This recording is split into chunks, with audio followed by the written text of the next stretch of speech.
Hi guys, welcome back to another video. Merry Christmas. It's Boxing Day. It's the Feast of Stephen, December 26th. One of my sons is Stephen. I'm a Stephen in my middle name, and my father was Stephen. So this is a big day for us, I suppose, in a way.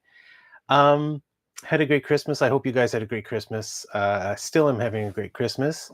It's time. So being thus inspired by the Dionysius or Bacchus, um, I wanted to talk to you about something that just was kind of crossing my mind. It's occurred to me here and there over the years. You like this fella here? Kind of neat. It's my new aesthetic, the clown aesthetic. Anyway, okay. So I was just watching a video.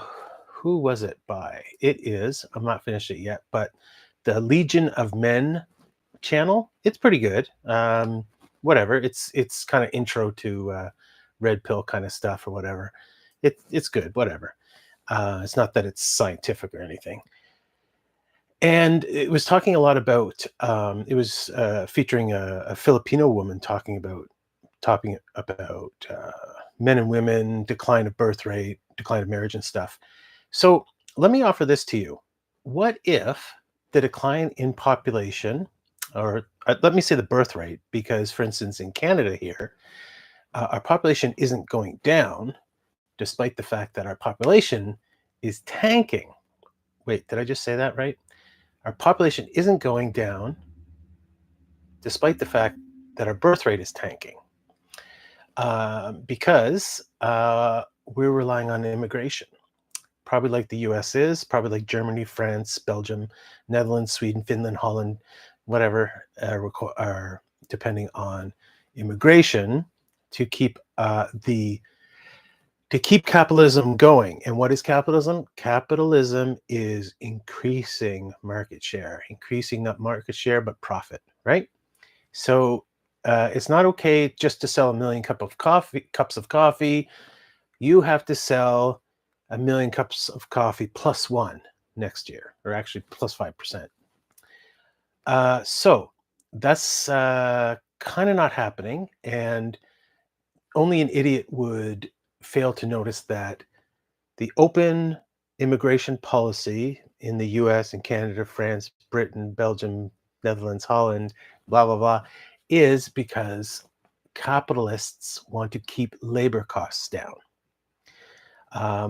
Fascinating. When I went home to Nova Scotia this summer, every time I go home, the original massive white majority, secondary black minority, and then everybody else is now, I would bet there are more East Indians in Nova Scotia now than black people, and they used to be the second largest population group.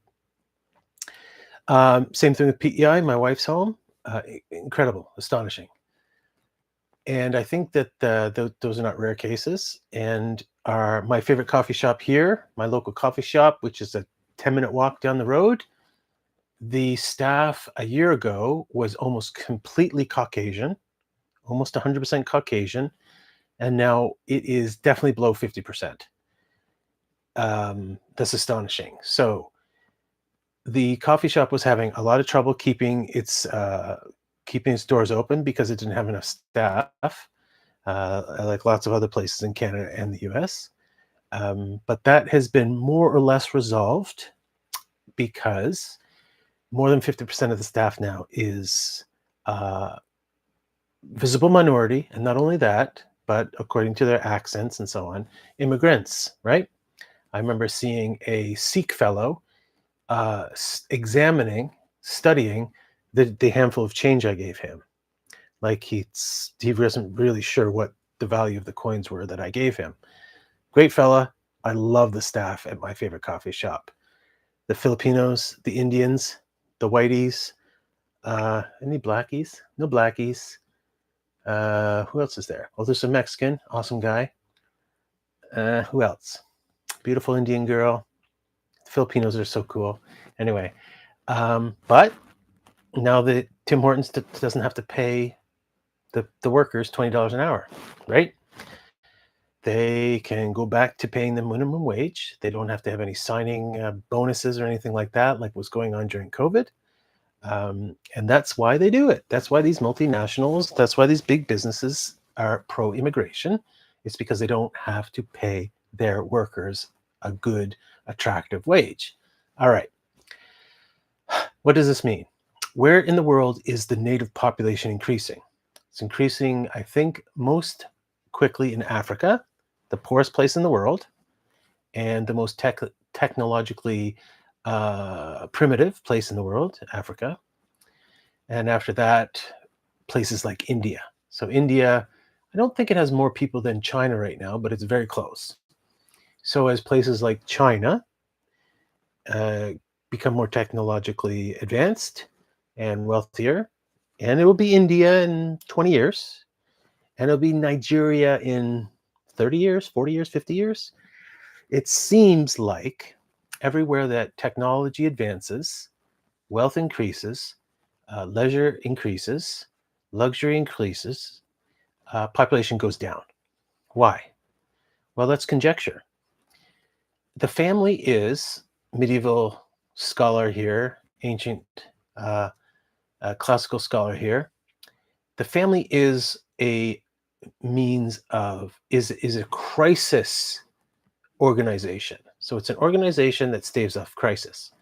The family, it makes complete sense because for most of human history, no, not most of human history, for most of the history of civilization, the family has been required to have sons to work the land, to bring in and to grow cereal crops.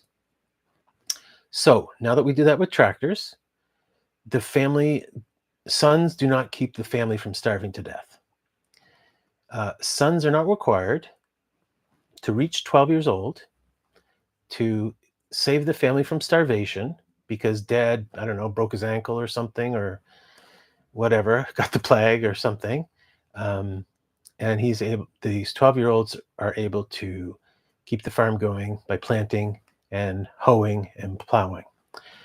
Now that that's not required, people don't have children unless they want to. In the past, they needed to have children to survive. So rich people don't need children. Rich people want children. Um, middle class people don't necessarily want or need children. They don't want children because their lives are hard enough. Both members of the couple work. They work long hours because women have entered the workforce and immigration, and there's a surfeit of people working. So a single income can no longer support a family. That's one of the consequences of capitalism. People say late stage, I'll just say contemporary capitalism, and what we call the technology of the current age. I asked my father a long time ago what he thought this current age would be called, and he said probably the age of the microchip. So that's what I'm going to go for. It's not the Industrial Revolution. This is not the Middle Ages. This is the age of the microchip. There might be historians might like that term. They might not like that term. The age of the microchip. Let's just call that for the technology that we have right now. So children are not required for 40-year-olds to survive in the West. They might still be required in Africa. They might still be required in India, but they're not required here. So the population of Canada and the US and all the West without immigration would be massively declining. Not sure what the figures would look like, but if we were, so we're definitely below replacement level. So we're at 1 point something, and replacement level is 2.1. I've had 6 children, so I offer you no apologies. But most of the people I know have had 1 or 2 children, and that's insufficient for this capitalist thing to keep growing. So for Tim Hortons to sell more coffees next year than they did last year, this year than last year, more cars this year than last year, and so on and so on. So if you don't need children, you're probably not going to have children because raising children is difficult. It's costly. It's difficult.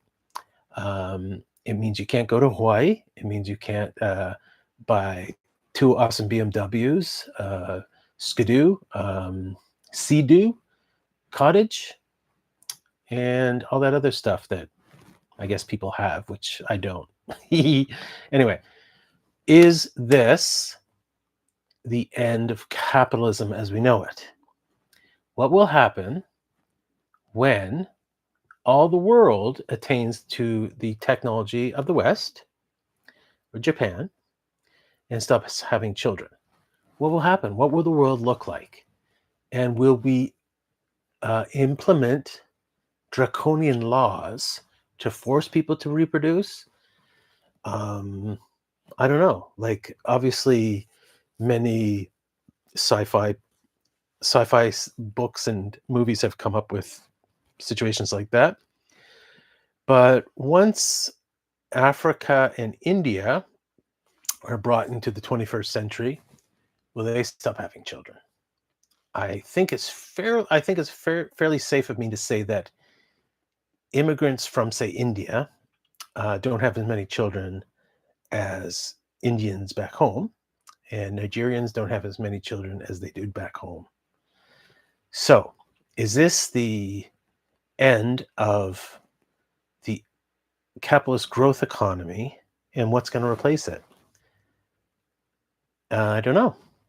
So, communism was completely discredited in 1989 when the Berlin Wall fell. Is this capitalism's discrediting? And if so, what's next?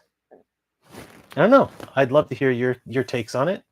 Again, have a great Christmas, guys. Feast of Saint Stephen. On the Feast of Stephen, Good King Wenceslas looked out. Anyway, love you all. Have a great day, and hope to talk to you soon. Bye-bye.